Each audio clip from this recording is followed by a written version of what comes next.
Salam saudaraku, selamat bertemu di program introspeksi diri. Saya merindukan supaya melalui mempelajari kebenaran firman Tuhan di program ini, saya sendiri dan sekiranya mungkin bersama-sama dengan saudara, kita boleh melihat kesalahan-kesalahan yang kita lakukan di dalam kita menjalani kehidupan ini. Sebelum kita membicarakan kebenaran firman Tuhan, terlebih dahulu kita berdoa.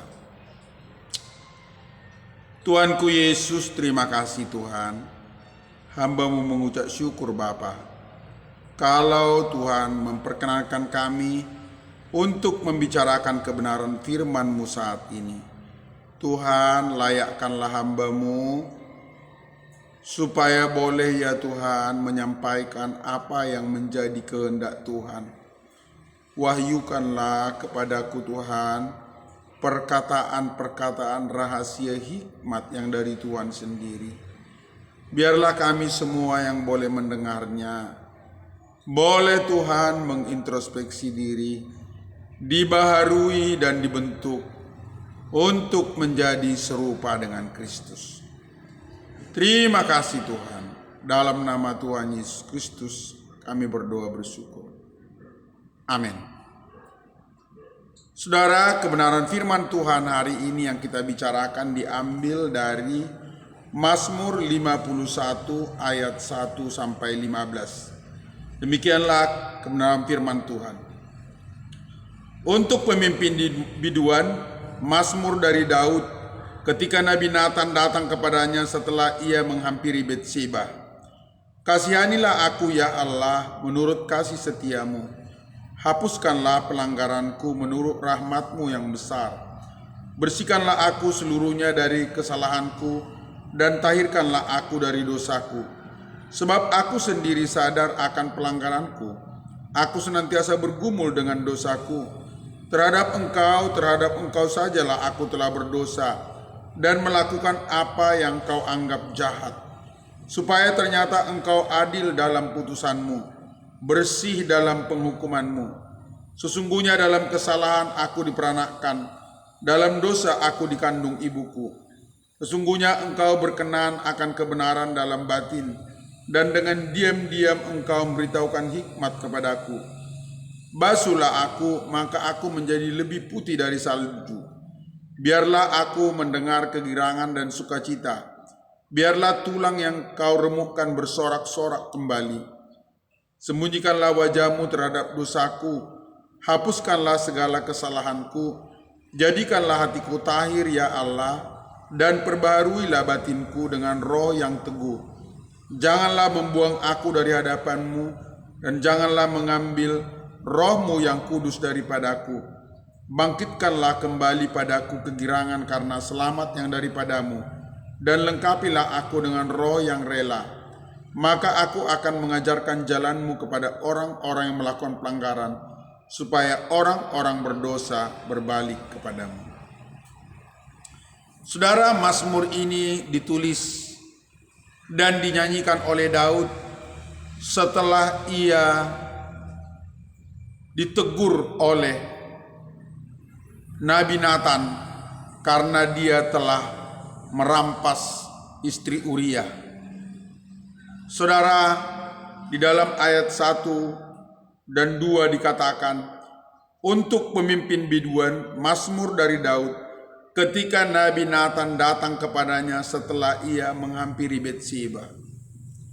Saudara, teguran yang disampaikan oleh Nabi Nathan kepada Daud karena telah merampas istri Uria menimbulkan suatu kesadaran yang dalam, introspeksi yang kuat di dalam diri Daud bahwa ia adalah orang berdosa.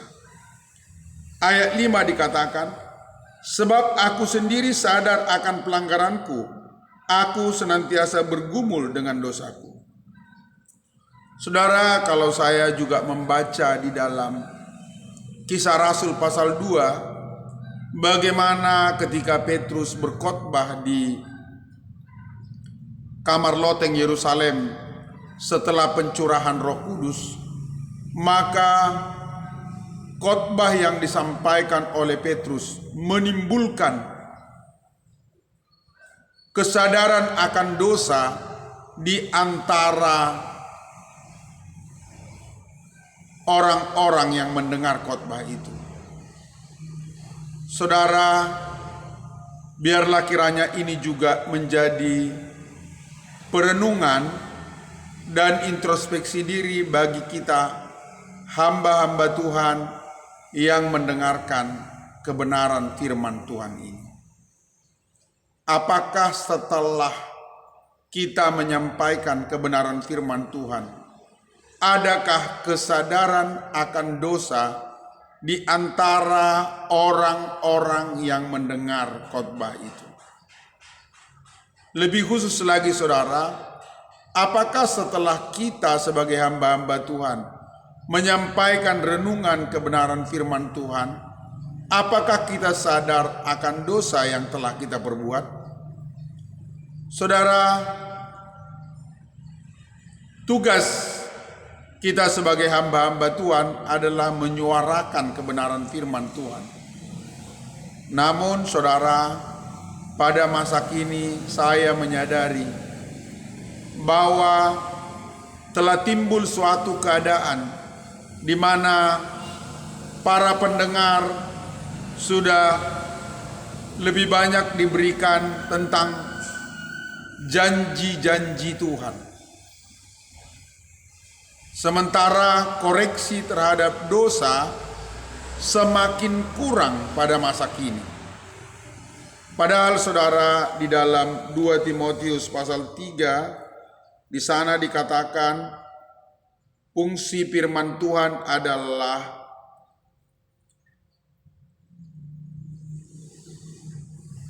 Timotius 3 ayat 16, segala tulisan yang diilhamkan Allah memang bermanfaat untuk mengajar, untuk menyatakan kesalahan, dan untuk memperbaiki kelakuan, dan untuk mendidik orang dalam kebenaran.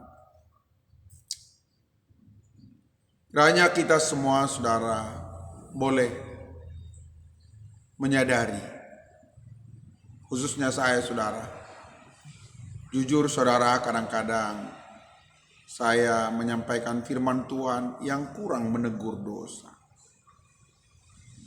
Sebab teguran kepada dosa tidak disukai pada masa kini.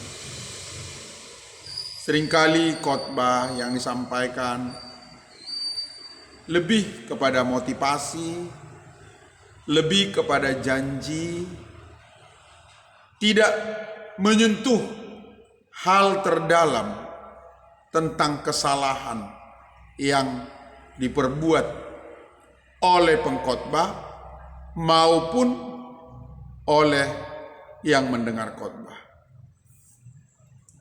Saudara, kalau kita perhatikan, kedua raja Israel, Raja Saul dan Raja Daud, mereka sama-sama melakukan suatu kesalahan. Raja Saul diberi perintah oleh Tuhan supaya memusnahkan bangsa Amalek. Namun Raja Saul tidak melakukan seluruh perintah itu. Dia hanya melakukan sebagian, saudara. Padahal Tuhan memerintahkan tumpas semuanya. Kemudian datanglah Nabi Samuel menegurnya. Bahkan Nabi Samuel memberitahu kalau Saul tidak lagi disukai oleh Tuhan untuk menjadi raja Israel. Namun bagaimanakah sikap daripada Raja Saul? Dia mengaku bersalah, namun dia berdalih, beralasan. Ya, dia mengatakan bahwa rakyat menyelamatkan kambing domba dari bangsa Amalek dengan tujuan supaya kambing domba itu boleh dipersembahkan kepada Tuhan. dia melanggar perintah Tuhan, namun tidak ada suatu kesadaran yang sungguh-sungguh, penyesalan yang di dalam diri Saul, sehingga Tuhan bisa mengampuni kesalahannya.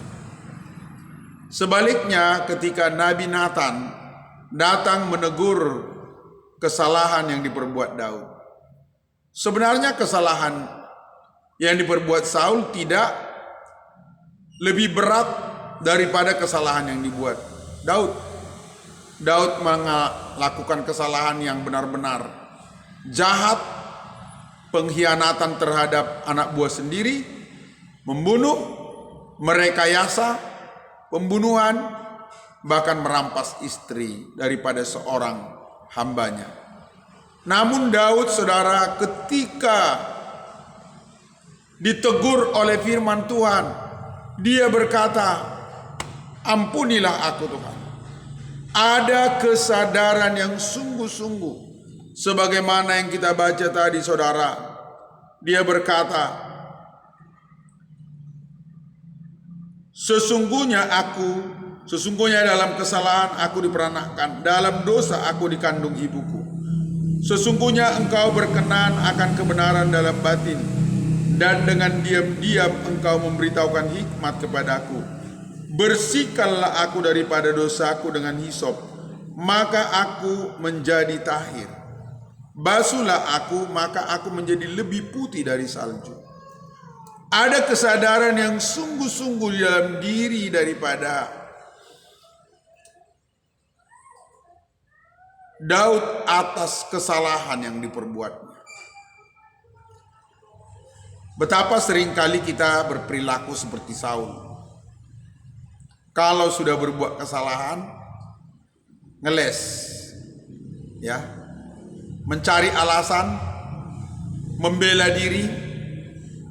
Tapi ini tidak dilakukan oleh Daud. Dia benar-benar terpukul hatinya, ya.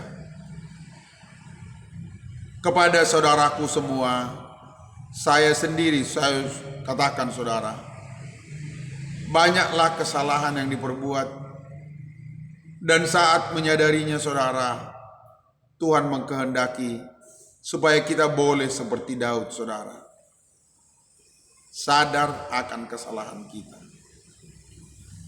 Betapa banyaknya pemberitaan firman Tuhan yang tidak lagi menegur dosa dengan keras, ya. Kebenaran firman Tuhan lebih banyak memberi janji. Kebenaran firman Tuhan lebih banyak tuntunan, bimbingan, saudara. Tapi sudah sangat kurang terhadap teguran akan kesalahan.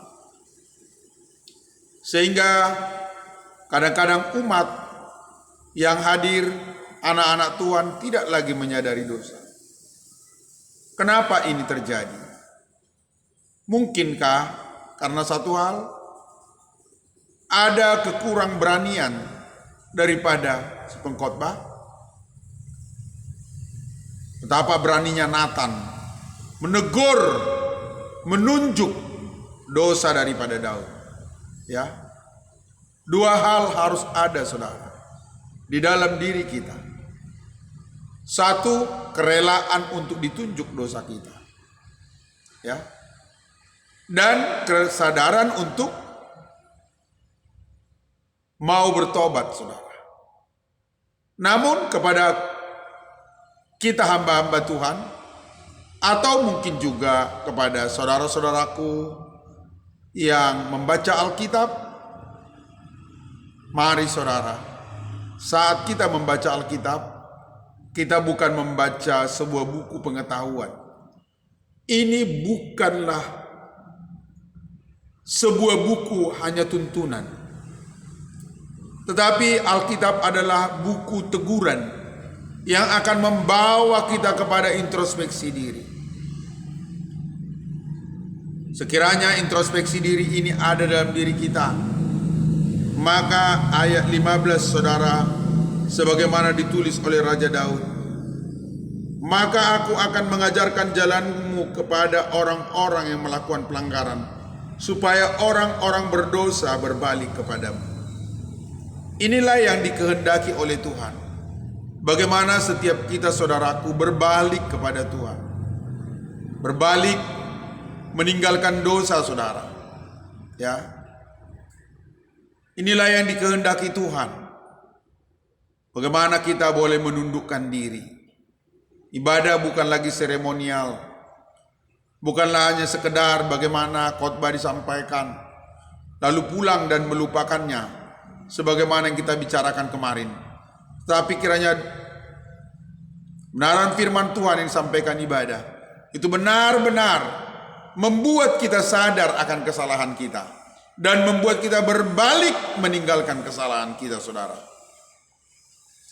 Benaran firman Tuhan ini bukan hanya untuk saudara, tapi untuk saya juga. Seringkali sebagai pengkhotbah saya kurang tajam, kurang berani, kurang tegas di dalam menyampaikan kebenaran firman Tuhan. Kita berdoa. Tuhan Yesus, ini kami Tuhan. Hamba-Mu sadar ya Tuhan. Seringkali kami membaca kebenaran firman-Mu.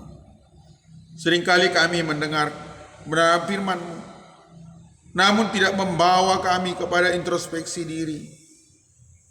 Tidak membawa kami kepada kerendahan hati untuk menyadari dosa-dosa yang kami perbuat. Tuhan, belas kasihanilah kami. Tolonglah kami Tuhan. Biarlah setiap hari hati yang mengintrospeksi diri, hati yang menyesal akan dosa, hati yang berbalik meninggalkan dosa ada dalam diri kami. Tolonglah kami ya Tuhan. Terima kasih Bapa. Dalam nama Yesus hamba-Mu berdoa. Amin.